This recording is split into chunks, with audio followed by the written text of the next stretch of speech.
इस स्वाभाविक रूप में धर्म का मतलब होता है नैतिकता, जीवन की पद्धति।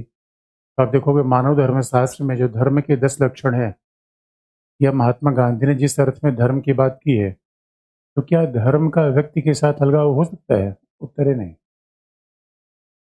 अगर व्यक्ति नैतिक न हुआ तो पशु हो गया फिर तो।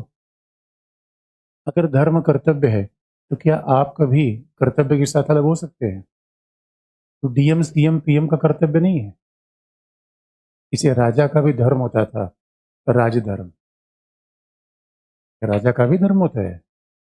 तो धर्म से कोई अलग हो ही नहीं सकता, क्योंकि धर्म का मतलब ही है नैतिकता, जीवन शैली। धर्म का मतलब है जो आपके जीवन के हर पल से जुड़ा हुआ है, वो धर्म है। जीवन के हर पल से जुड़ा हुआ वो धर्म है।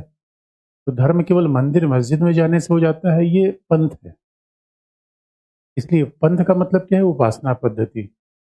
मंदिर में गए, धार्मिक ग्रंथ पढ़ा, धार्मिक कार्यक्रम में, आयोजन में भाग ले लिया, ये है रिलीजन। रिलीजन मूलतः मेथड ऑफ वर्शिप को बताता है।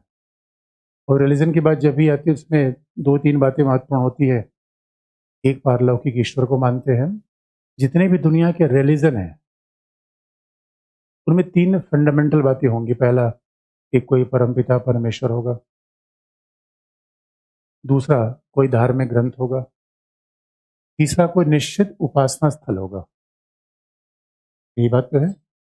जब हम रिलीजन शब्द का प्रयोग इंग्लिश में करते हैं, इसमें तीन बातें आती हैं।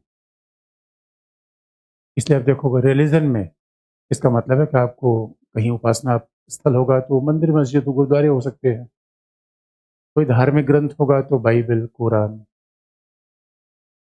धार्मिक ग्रंथ हो सकते हैं, गुरु ग्रंथ साहब। और कोई ईश्वर है तो हर धर्म के एक निर्माता है, हर पंथ के, हर उपासना पद्धति के एक पैगंबर है, निर्माता है। ये है पंथ। तो सवाल है, राज्य उपासना पद्धति से अलग होगा या राज्य नैतिकता से अलग हो जाएगा?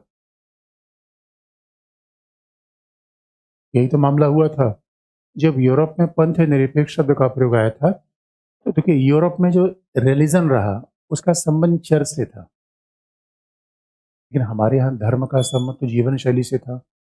अब नदी की पूजा करना, पेड़ की पूजा करना, सुबह सुबह उठ के गाय को खिलाना, सुबह उठ के फिर कौवे का, ये जीवन पद्धति है। मतलब पूरे जीवन में ही आपका धर्म जुड़ा हुआ है।